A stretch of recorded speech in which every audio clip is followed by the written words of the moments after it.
Bigayan ng Christmas bonus at 13th month pay, knows nyo ba ang Christmas gift ng iba sa kanilang sarili? Pagpapatangos ng ilong sa pamagitan ng rhinoplasty procedures. In other words, retoke. Sa halagang 50,000 hanggang 100,000 piso, pwede nang ma-achieve ang pinapangarap na ilong. Pero ang OFW mula Japan na si Rosalie, ang nagastos niya matapos sumailalim sa rhinoplasty procedure, umabot ng milyon-milyon. Nasa mga 3 to 4M yung nagastos na po. Ang kanya kasing operasyon, di umano, pumalpak. Hindi lang daw na impeksyon ang kanyang ilong, nalagay pa siya sa bingit ng kamatayan. Urgent na ako. May lasa na naman yung katawan ko ngayon. Ang pinakamatinding nangyari sa akin, namatay ako ng 16 minutes. Sa halip na tumangos, ganito na ang itsura ng kanyang ilong ngayon. Bulok yung yung pinaka-cartilage yun sa gitna, yung pinakabuto. Nose ko po!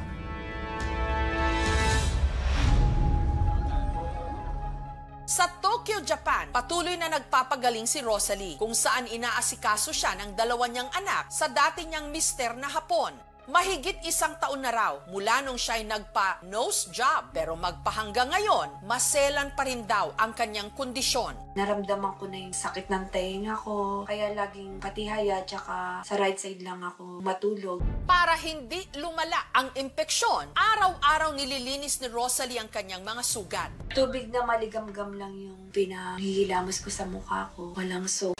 Paper towel yung ginagamit ko para hindi ma-infection yung sugat ko sa ilong. Dahil sa nangyaring blood infection, kinailangan pang i-dialysis si Rosalie. Kaya binutasan ang kanyang leeg na nakaapekto tuloy sa kanyang pagsasalita. Sabi siya, kalma ka lang, di ba? Yung lorox yung Hirap pa akong sumigaw. Hanggang ngayon, mahina pa rin yung boses ko, naging husky voice. Habang ang kanya namang mga kamay nabalot ng peklat at keloid.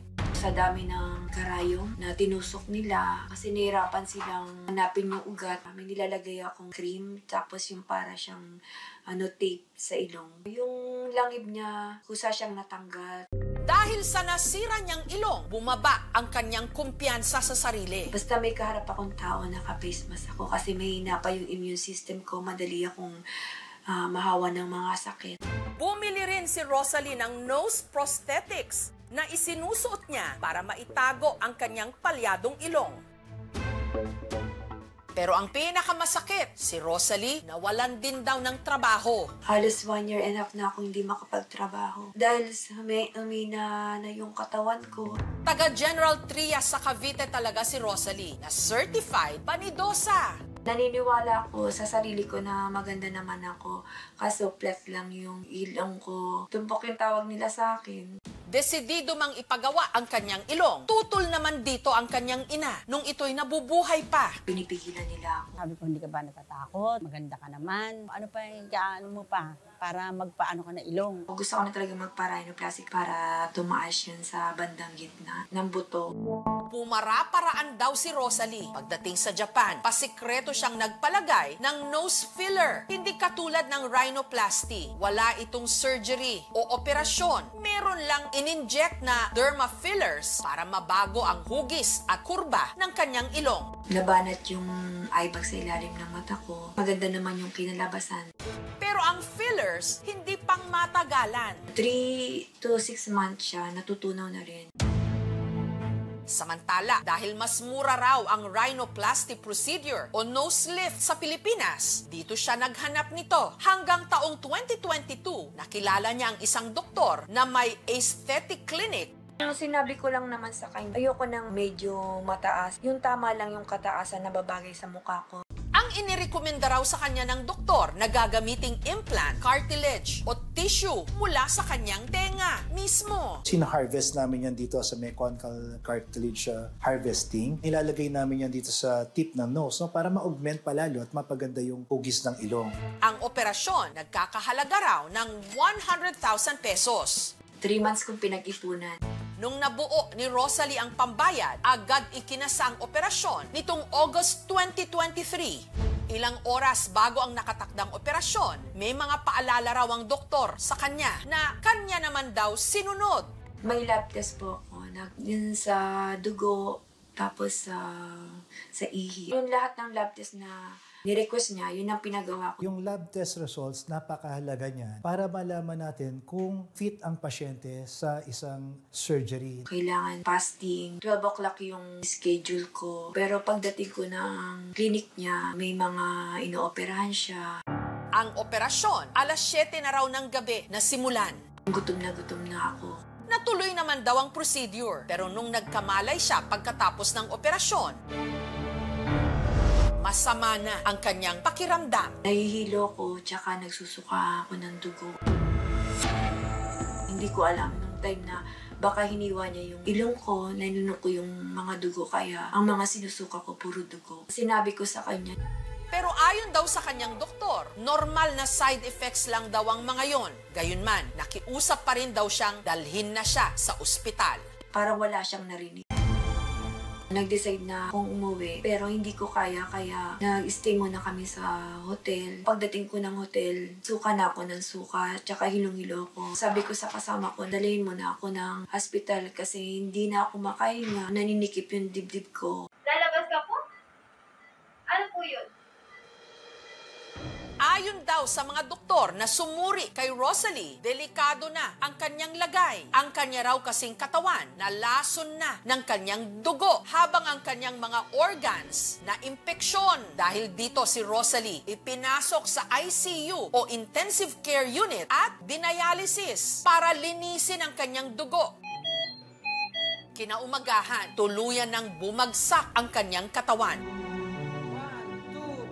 Biglang tawag ng pamangking ko, sabi, bumalik kayo dito, si Mami, wala na. Anong wala na? Patay na si Mami. Bigla-bigla tumawag yung ICU na nire-revive siya. Talagang nawalan na po siya ng pulso. Nung mga sandaling yon, iisa lang daw ang tumatakbo sa kanyang isipan. Yung boses ng anak ko na sinasabi niya sa akin, Mama, lumaban ka. Lumaban ka. Yun ang naririnig ko nung time na nire-revive ako. Siguro talagang binigyan pa ako ng taas na mabuhay pa. Maliit pa yung dalawang anak ko. Binigyan niya ako ng second life. Tama na, Miming. Ilang araw matapos ang kanyang rhinoplasty procedure, ang ear cartilage na inilagay sa ilong ni Rosalie, pinatanggal niya. Pero laking gulat daw niya nung nakita ang nakuhang implant mula sa kanyang ilong. Hindi pala ear cartilage, kundi silicone implant. Niloko niya ako. Cartilage yung sinabi kong ilalagay, pero silicone yung nilagay niya. Saka lang nila nalaman na silicone yung nilagay sa ilong ko nung tinanggal ng doktor na yung nasa loob ng ilong ko. At ang ipinagtataka pa raw ni Rosalie, kung silicone implant ang nakuha mula sa kanyang ilong, bakit daw meron siyang sugat sa kanyang tenga? Bakit kailangan mo magloko ng pasyente? Sana sinabi mo na lang na silicone lang yung kaya kong gawin. Kung sinabi mo sana sa akin, hindi sana ako nagpa-rhinoplasty sa'yo. Mas mura ang silicone, no? Pero hindi ibig sabihin ay pangit ang silicone. Pero over the years, mas maganda yung mga bagong implants nga like Cortex nga. Dahil sa mga naging komplikasyon ang bill ni Rosalie sa ospital, pati na ang nagastos niya sa gamutan, umabot ng halos 4 million pesos. Gusto ko nga pong demanda siya. Pwede siyang maghain ng reklamo dahil yung PRC, sila yung may kapangyarihang mag-issue at mag-revoke ng lisensya kung mapatunayan na nagkaroon ng medical malpractice yung doktor na involved. Maaari siyang magkaso ng civil case. Pwede niyang hingan ng danyos yung doktor dun sa mga ginastos niya nung nagpagamot siya. Kung maghahabol siya ng danyos o plano niyang kasuhan, civil case or criminal case, kailangan niyang ipunin yung mga medical records, lab results, yung expert testimony ng doktor na humawak sa kanya. Sinubukan daw ni Rosalie na ilapit ang kanyang kaso sa mga otoridad. Lumapit ako sa public attorney, pero sabi po nila sa akin, sa laki daw po ng Bill Hospital, hindi daw po ako pwedeng gumamit ng PAW. Ito ay dahil sa bago ka bigyan ng service ng PAW, yung legal na serbisyo na libre, dapat pumasa ka dun sa mga criteria. Kabilang na dito yung tinatawag na indigency test. Malamang kung ikaw ay naka-afford na magpa-plastic surgery, malamang yan, mas mataas sa 24,000 kada buwan ang sweldo mo. So marahil yan yung ginawang basihan ng Public Attorney's Office para hindi siya mag-qualify sa indigency. Pinuntahan ng aming team ang aesthetic clinic kung saan ginawa ang nagkaproblemang rhinoplasty procedure ni Rosalie para kapanayamin ang doktor. Pero sarado na ito. Ayon sa ilang nakapanayam ng aming team, nangupahan lang ito sa gusali at matagal na raw itong nakaalis. Nag-end of contract siya, May 31 pa this year. Wala na kaming information kung saan sila ngayon. Nakakuha ang aming team ng email address. Sumagot siya sa aming mensahe. Bagamat tumangging magbigay ng interview sa harap ng kamera. I have been performing surgeries for the past 2 decades and been in practice for cosmetic surgery for 7 years. As a board-certified cosmetic surgeon by the Philippine Academy of Aesthetic Surgery, I have performed dozens of similar procedures, none of which ended up in any complications. Iginiit niyang ang nangyari raw kay Rosalie hindi dahil sa palpak niyang pagkakagawa sa ilong nito. The complications suffered by the patient were caused by pre-existing conditions which were not disclosed to me prior to surgery. While I maintain that I did not commit professional neglect or medical malpractice, I still paid a significant amount of financial assistance. I am, however, willing and ready to face her in a legal proceeding should she wish to sue. Clear naman lahat. Binigay ko sa kanya yun bago ko operahan. Lahat ng laboratory test, pwede naman po siya kumontak na o tutulungan kita sa mga gastusin mo. Wala po eh. Wala pong offer siyang ganun. Siguro may mga underlying conditions doon sa kaso ni Rosalie kung kaya't nagkaroon ng ganon komplikasyon. Kung makikita natin, naging necrotic kanyang ilong, ibig sabihin nun nabulok. Baka may iniinom na gamot. Yung sa gallbladder, pag daw po kasi nagka-sepsis, talaga daw pong nagkaka-infection yung gallbladder. Pero after naman po nun, gumagaling din. Kailangan natin mag-dig deeper doon. Baka meron siyang systemic illness. Ibig sabihin, buong katawan niya involved pala. Pati yung kamay niya ay apektado. Kung ito man ay dulot ng infection, sa tingin ko wala na tong kinalaman doon sa ilong. No? Nitong mga nakaraang taon, mas lalong dumami ang mga Pilipinong nagparetoke ng ilong. Sa census ng ating medical tourism ay isa sa mga tinatangkilik ng ating mga pasyente. Importante kasi yung psychological screening, lalong-lalo na kung gusto mo magparetoke. Dahil gusto din natin makita, una, kung psychologically fit ba tayo na mag-undergo ng ganitong procedure. Huwag kayong matakot as long as talagang competent ang iyong surgeon, yung kanyang doktor, lisensyado siya. Lisensyado yung kanyang klinika, nasa ospital siya. Sigurado ko na you will be in safe hands. Ang laki talaga ng pagsisisi, yung pagpapa-rhinoplasty ko. Hindi ko akala na ganito yung mangyayari sa akin. Akalain ko na madadagdagan yung ganda ko, pero ito, nangyari sa mukha ko, sa ilong ko. Umangit na ako, tumanda sa sobrang stress. Sa nangyari kay Rosalie, hindi lang pala itsura ng kanyang ilong ang nakasalalay. Urgent na ako.